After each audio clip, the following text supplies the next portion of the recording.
Saudações a todos, você está no portal Totem de Luz e hoje eu gostaria de compartilhar mais uma experiência com vocês. Muitos de nós gostamos de anunciar os conhecimentos nas quais nós tivemos acesso e que muitas vezes nos ajudou ao longo da jornada, principalmente essa jornada ligada à espiritualidade em si propriamente dita. E às vezes nós ficamos apreensivos porque muitas pessoas não têm condições de compreender a forma com que nós enxergamos a nossa perspectiva e sabemos também que ela não é uma verdade absoluta, mas muitas vezes pode ajudar as pessoas que se identificam com essa verdade. Mas e as pessoas que não têm condições de se identificar ainda, não têm os inputs necessários, o que acontece, né? Nós anunciamos ou não anunciamos? E pelo que se percebe muitas vezes, você lança uma sementinha no coração de alguém e essa semente ela pode não germinar, né? Isso lembra bastante a passagem que Jesus fala do semeador que saiu a semear e algumas sementes caíram pelo meio do caminho, outras caíram em espinho, outras caíram em pedras. E essa jornada descreve muitas vezes as pessoas que nós encontramos na nossa vida, né? O semeador, quando ele sai a semear, ele sai para ir em um campo específico. E é o que nós falamos, de repente esse campo está relacionado às pessoas que se identificam com a nossa verdade e vão absorver bem mais que aquilo. Mas algumas sementes caem pelo meio do caminho, isso simboliza, tanto o campo quanto o meio do caminho, simbolizam pessoas, né, consciências que também podem ter acesso a essas sementes, esses conhecimentos, e tudo isso que podem germinar dentro do âmago do ser. Mas às vezes as pessoas não estão preparadas, seu coração pode estar duro como uma pedra em relação àquele tipo de conhecimento. Mas a própria Bíblia também fala que Deus tiraria o coração de pedra e poria um coração de carne. Dentro disso que eu estou te falando até agora, muitas vezes nós lançamos algo de encontro a alguém, uma verdade, uma perspectiva em relação à realidade, tanto comum, corriqueira, quanto mais espiritualizada, e talvez a pessoa não tenha os inputs necessários para perceber aquilo. E aquela semente parece que vai, aquela informação parece que vai para o inconsciente ou para o subconsciente dessa pessoa, e fica ali aguardando mais informações, e fica aguardando até o momento que ele tem o input necessário para que conecte aquilo que você falou no passado a novas verdades ou a novos conhecimentos que ele vai adquirindo ao longo de sua jornada. E aí aquilo que você disse lá atrás começa a fazer sentido e aquela sua missão, ela não foi em vão, ela começa a surtir efeito também. E com base nisso eu gostaria de compartilhar também algo que aconteceu, né, entre eu e um amigo, que eu conversava com ele em um determinado momento sobre coisas relacionadas à espiritualidade. E parece que naquele momento ele não entendia muito aquilo e ele ouvia o que estava dizendo simplesmente pelo fato dele estar sendo educado comigo. E nós falamos bastante, eu falei sobre projeção da consciência, falei sobre aspectos da espiritualidade em geral, e ele... Depois que ele vai embora, eu fico imaginando, ele não entendeu nada, só me tratou com elegância, né, e com educação, mas parece que ele não entendeu nada. Até porque também ele seguia uma linha religiosa que não abria muito espaço para esse tipo de pensamento. Mas passaram-se alguns meses, de repente ele ligou para mim. Ele falou: olha, Juliano, eu gostaria que você me falasse mais sobre aquele assunto que você falou aquele dia, que eu estou passando por uns momentos e por algumas situações das quais eu não compreendo, e eu acho que tem a ver com aquilo que você tinha falado. E aí então ele veio conversar comigo e nós falamos mais a respeito de todo esse contexto ligado à espiritualidade, né, e fenômenos espirituais ligados à projeção da consciência e fatos mediúnicos, por exemplo, e tudo mais. Falamos sobre o xamanismo na época e ele ficou bastante interessado e decidiu participar, né, se dar a oportunidade de vivenciar uma experiência assim. Eu até indiquei na época um espaço para ele que eu confiava bastante, muito sério, e eu falei: ó, não me espere por mim, porque se não houver possibilidade de eu ir no dia que você tiver a oportunidade, você vai e depois você me conta qual foi a sua experiência. E ele então foi. E de repente ele liga para mim em um determinado momento e falou: a gente precisa conversar. Eu fui naquele espaço que você me falou e passei por situações lá que são surreais e isso modificou a minha vida por completo. E aí então ele veio conversar comigo. E ele passava por uma fase em que ele estava tendo problemas em casa, com a mãe, com o pai. Ele tinha se divorciado e já fazia pouco tempo que ele havia divorciado. Então ele estava passando por vários problemas e conflitos emocionais e tudo mais. E ele falou para mim: ó, Juliano, eu comunguei a medicina da ayahuasca, um espaço muito lindo, trazia uma harmonia muito grande. E naquele momento começaram as músicas dos trabalhos e a energia da medicina começou a tomar conta de mim.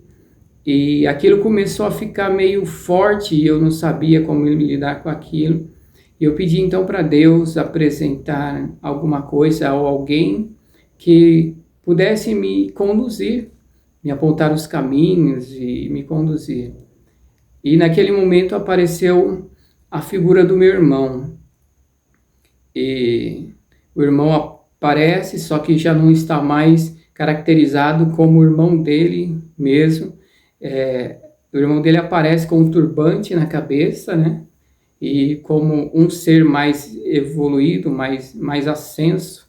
Isso me faz lembrar, por exemplo, da experiência de Jung, né? Que ele tem algo que seria similar a uma EQM, e lá então ele encontra um eu maior do próprio médico que estava tratando dele.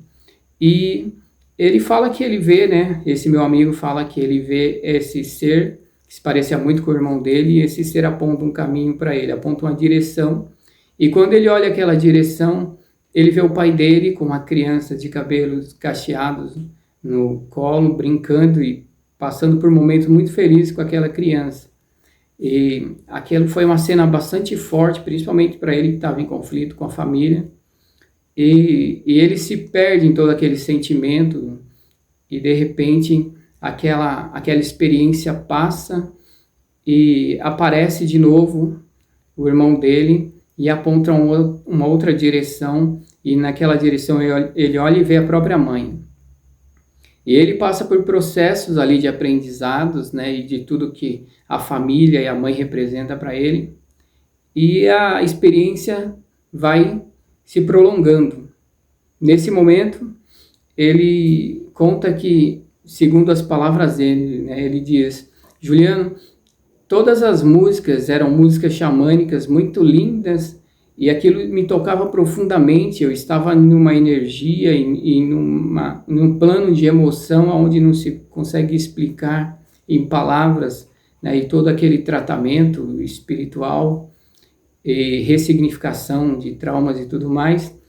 E nesse momento aparece uma música que não tinha nada a ver com o evento em si propriamente. Era uma música religiosa, mas de cunho cristão, não era xamânico, né? Era uma música gospel. E a mãe dele ouvia muito essa música gospel.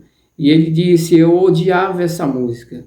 Eu odiei essa música desde o primeiro momento. E a minha mãe cantava muito essa música. E a minha raiva era muito maior quando eu via minha mãe cantando aquela música. E nesse momento tocou essa música. Essa música não tinha nada a ver com o trabalho em si, mas tinha tudo a ver comigo.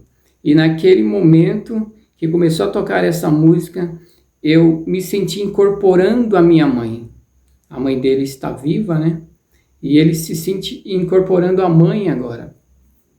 E ele falou: e eu incorporei a minha mãe, e era como se eu fosse ela naquele momento, ouvindo aquela música.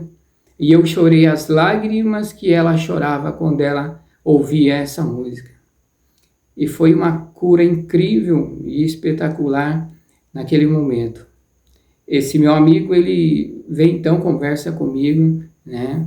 E ele conta que ressignifica toda a sua vida a partir daí, e ele vai para casa no outro dia, abraçar os seus pais, com uma nova visão de mundo. Ele vem no intuito de pedir perdão para sua esposa e e fazer com que as coisas se deem bem, ainda que eles não ficassem juntos, né? Porque o objetivo já não era mais esse, agora cada um tinha tomado o seu caminho, mas não era mais para ter todos esses bloqueios que haviam até então. E as coisas se transformam a partir desse momento. E quando eu vejo, por exemplo, essas coisas acontecendo com pessoas que nós lançamos essa semente nesses corações, e essa semente fica ali esperando o momento oportuno, sabem? E a partir do momento que ela tem conexão com outras informações, aquilo começa a germinar. E isso faz com que a pessoa passe por uma experiência incrível. É incrível tanto para a pessoa que está vivenciando, até mesmo incrível para nós que tivemos a oportunidade de participar dessa cura, de levar esse conhecimento, né? E de mostrar esse caminho para as pessoas, entende? Por isso, o dom que você tem aí, quer seja ele qual for, de falar com alguém, de aconselhar, muitas pessoas que entram em contato comigo, às vezes tem uma mediunidade bastante ostensiva e fica esperando um momento para que possa levar aquilo mais para frente e fica postergando a situação, e muitas vezes isso pode servir como ferramenta, né, dentro de todo esse plano de estágios de evolução pelas quais nós passamos também, né? E uma das grandes oportunidades é ter essas ferramentas para poder usar em amparo ao próximo. Existem pessoas que são completamente desprovidas de mediunidade e muitas vezes estão aí trabalhando, né, e levando essa palavra de amor, essa palavra de carinho e de consolo para as pessoas. E muitos de nós, às vezes, temos condições de dar até um pouco mais por causa da percepção que nós temos, quer seja ela de clarividência, de intuição e muitas outras faculdades espirituais e psíquicas, e nós ficamos esperando e postergando isso. Então esse é um pensamento que eu deixo, né, para vocês analisarem com carinho, e um grande abraço para vocês, até um próximo vídeo, e fiquem na luz desse grande amor.